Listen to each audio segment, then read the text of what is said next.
জন্য মোদীর মন্ত্রিসভায় কোন মন্ত্রীকে কোন মন্ত্রক দেওয়া হচ্ছে সেদিকে সোমবার সকাল থেকেই নজর ছিল। বিকালে মোদীর মন্ত্রিসভায় অর্থাৎ যে সভা হয়েছিল সেই সভাতেই কিন্তু প্রত্যেকটি মন্ত্রীকে তাদের মন্ত্রক দেওয়া হয়।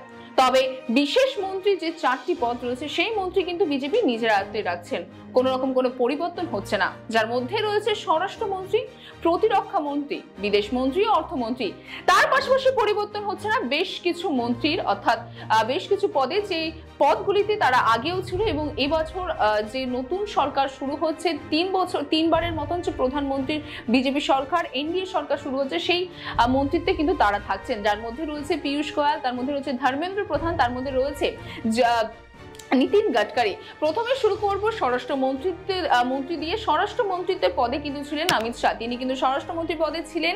এই 2019-এর সময়ও কিন্তু তিনি স্বরাষ্ট্রমন্ত্রীর পদেই ছিলেন এবং 2024-এ আবার পুনরায় কিন্তু তাকে তার সেই স্বরাষ্ট্রমন্ত্রীর পদ ফিরিয়ে দেওয়া হলো। অর্থাৎ স্বরাষ্ট্রমন্ত্রীর মন্ত্রক এবারও এই বছর যে 5 বছরের সরকার চলছে সেই 5 বছরে কিন্তু সামলাবেন অমিত শাহ।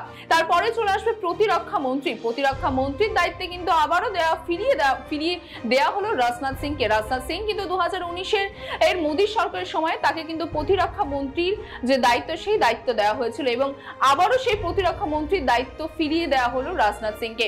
তারপরেই আছে অর্থমন্ত্রীর দায়িত্ব আবার ফিরিয়ে দেওয়া হলো নির্মলা সীতারামনকে। তিনিও কিন্তু এর আগেও 2019-এ এই অর্থমন্ত্রীর দায়িত্বে ছিলেন এবং আবার নতুন করে তাকে সেই অর্থমন্ত্রীর দায়িত্ব ফিরিয়ে দেওয়া হলো।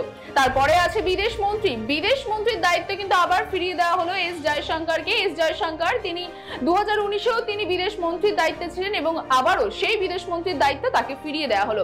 তার পাশাপাশি রেল মন্ত্রীর দায়িত্ব ফিরিয়ে দেওয়া হলো অশ্বিনী বৈষ্ণবকে এবং তিনি কিন্তু 2019-এও রেল মন্ত্রীর দায়িত্ব ছিলেন এবং আবার পুনরায় সেই রেল মন্ত্রীর দায়িত্ব তার হাতে তুলে দেওয়া হয়। তার পাশাপাশি আমরা যদি দেখি শিক্ষা ক্ষেত্রে কিন্তু সেই দায়িত্ব তুলে দেওয়া হচ্ছে ধর্মেন্দ্র প্রধানকে। তিনি কিন্তু এর আগেও এই দায়িত্বে ছিলেন। অন্যদিকে পরিবহন ব্যবস্থার দিকে কিন্তু পরিবহন যে দায়িত্ব সেই দায়িত্ব কিন্তু নীতিন গাডকারির কাছে ছিলেন 2019-এর সময় আমরা দেখেছিলাম এবং 2024-এ আবারও সেই দায়িত্ব কিন্তু নীতিন গাডকারির হাতে ফিরিয়ে দেওয়া হয়। তার পাশাপাশি একাধিক দায়িত্ব কিন্তু পরিবর্তন হচ্ছে। কোথাও এনডিএ শরিকরা সেই দায়িত্ব পেয়েছে, কোথাও আবার বিজেপি সরকার থেকে তাদের নেতৃত্ববৃন্দরা সেই দায়িত্ব পেয়েছে। কারণ আমরা জানি যে এবার কিন্তু বিজেপি সংখ্যাগরিষ্ঠভাবে সরকার গঠন করতে পারেনি। সরকার গঠন করতে তাদেরকে এনডিএ শরিকদের সাহায্য নিতে হচ্ছে। এনডিএ শরিকদের নিয়ে কিন্তু এবার সরকার গঠন হচ্ছে, যার ফলে কিন্তু পূর্ণমন্ত্রী থেকে শুরু করে প্রতিমন্ত্রী সব ক্ষেত্রেই কিন্তু এনডিএ শরিকদের নিয়ে সরকার গঠন হচ্ছে।